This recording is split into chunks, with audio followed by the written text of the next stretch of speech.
အားလုံးပဲမင်္ဂလာပါမိမိ cross ကနေပြန်လဲကြိုဆိုလိုက်ပါတယ်နော်ဒီနေ့အခြေခံကြည့်ထုံးနည်းတွေကအပိုင်းတစ်ပုံမီတန်းလေးထိုးတဲ့နည်းကိုထိုးပြပေးပါမယ်အရင်နေ့ကဗီဒီယိုလေးမှာ slit knot လေးဒီ slit knot လေးလောက်တာလေးကိုအသေးစိတ်လေးပြောပြထားတာရှိတယ်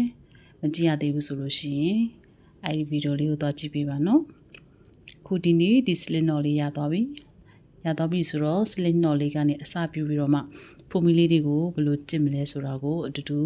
လိုက်ပြီးတော့ကြည့်ကြမယ်နော် Okay ပထမဆုံးဒီ slit knot အပေါက်လေးကနေအကူထည့်ထားတယ်ထည့်ပြီးတော့ဒီနေရာလေးကိုလက်မလေးနဲ့လက်ကလေးလေးနဲ့ခြေကိုယုံမသွားအောင်အဲ့လိုလေးထိန်းထားမယ်နော်ထိန်းပြီးအကူခြေအောက်ကနေသွားပြီးတော့အပေါ်ကိုအကောက်လေးအပေါ်ကနေကုတ်ပြီးတော့ရည်ယူလာမယ်အကောက်လေးနဲ့ရည်ယူလာပြီးတော့ဒီချီဝင်ထားတဲ့ slit knot ပေါက်လေးတွေကနေထုတ်တာကြော်လေးနော်ဒါဆိုရင်မဲဖုမီလေးဗီလိုလေးတလားဗီလိုလေးဖုမီလေးတခုရပြီနောက်တစ်ခုဆက်တော့မယ်အကိုချီအောက်ကနေဝင်ပြီးတော့အကောက်ကလေးကအပေါ်ကနေခြေကိုပြန်ကုတ်လာမယ်ကုတ်ပြီးတော့အဝင်ထားတဲ့အပေါက်လေးကနေပြန်ထွက်လာမယ်ဒါဆိုရင်ပုံမီလေးနှစ်ခုရပြီနောက်တစ်ခုသွားမယ်အကိုခြေအောက်ကနေဝင်ပြီးတော့အကောက်ကလေးကခြေပေါ်ကိုပြန်အုပ်ပြီးတော့ဆွဲလာမယ်အဝင်ထားတဲ့အပေါက်လေးကနေပြန်ထွက်လာမယ်သုံးခုရပြီအကိုအောက်ကနေဝိုက်ပြီးတော့အကောက်ကလေးကခြေအပေါ်ကိုကုတ်ချပြီးတော့ရည်ယူလာပြီ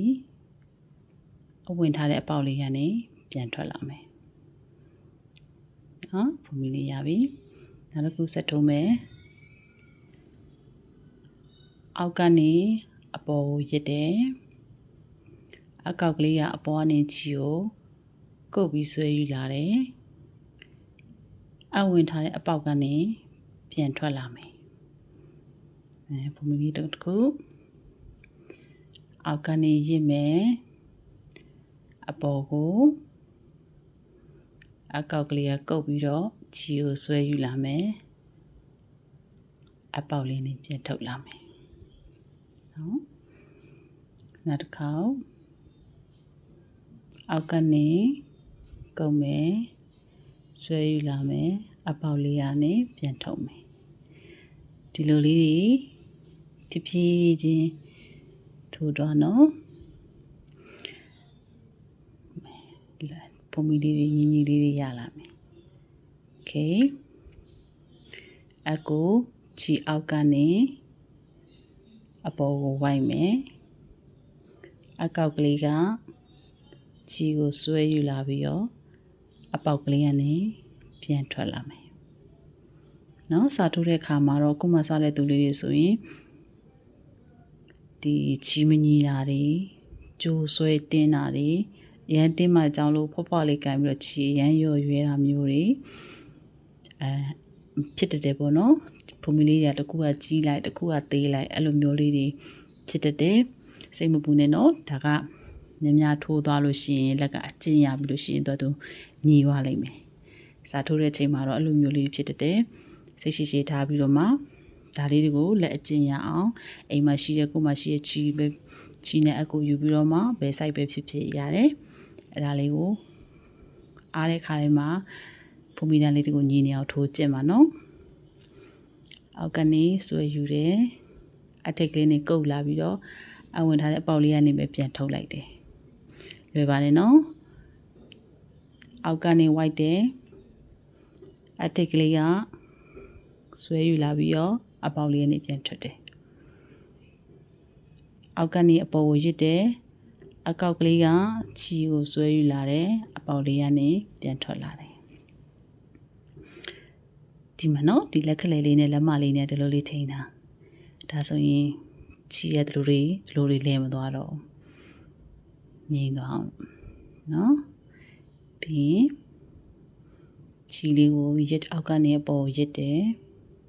အကောက်လေးကနေဆွဲယူလာပြီးတော့အပေါက်လေးကနေထုတ်တယ်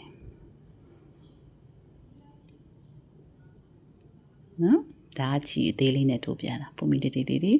နောက်ထပ်ချီကြီးနဲ့လည်းထိုးပြအောင်မယ်နော်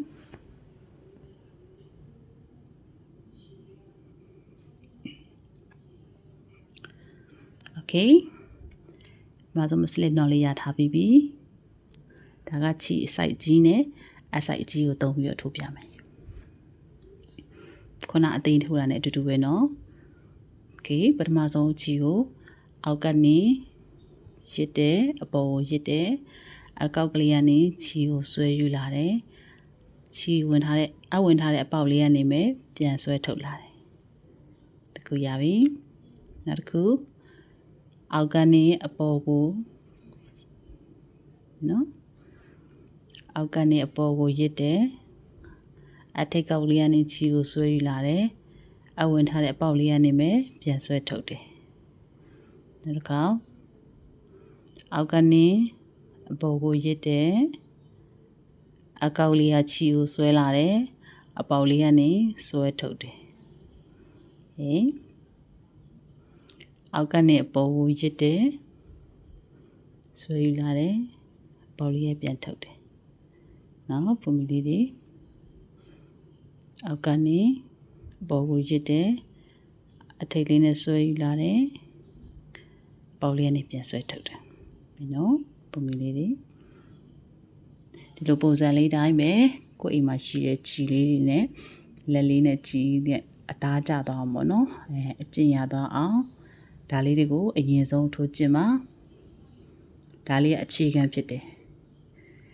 ဘာပဲထိုးအင်ကြီးပဲထိုးအုတ်ထုပ်ပဲထိုးတပတ်တီးမှာဖလားတွေပဲထိုးလက်အိတ်သေးတွေပဲထိုးဒီပုံမီလေးကအခြေခံပဲဒီကနေအစားပြုပြီးမှထိုးရတာဘာပဲထိုးပေါ့နော်အဲ့တော့ဒါလေးကိုအရင်ဆုံးလေ့ကျင့်မှာအကျင့်ရအောင်ဟေးချီကိုအောက်ကနေအပေါ်ကိုရစ်တယ်အကောက်ကလေးကနေဆွဲယူပြီးတော့မှအပေါက်လေးကနေဆွဲထုတ်တယ်ချီကိုအောက်ကနေအပေါ်ကိုရစ်တယ်အကောက်ကလေးကနေဆွဲယူပြီးအပေါက်ကလေးကနေထုတ်တယ်ချီကိုအောက်ကနေအပေါ်ကိုရစ်တယ်အကောက်လေးကနေဆွဲပြီးတော့အပေါက်လေးကနေထုတ်လာတယ်ချီကိုအောက်ကနေအပေါ်ကိုရစ်တယ်ဒီလေးဝိုင်းရစ်ပြီးတော့အကောက်ကလေးကနေဆွဲလာအပေါက်လေးကနေထိโอเคဒီလောက်ဆိုလို့ရှိရင်တော့လိုက်ပြီးတော့ထိုးတက်မယ်လို့ထင်ပါတယ်ဒါလေးကချီအသေးလေးနဲ့ထိုးပြထားတာဒါလေးကချီအကြီးနဲ့ထိုးပြထားတာပေါ့နော်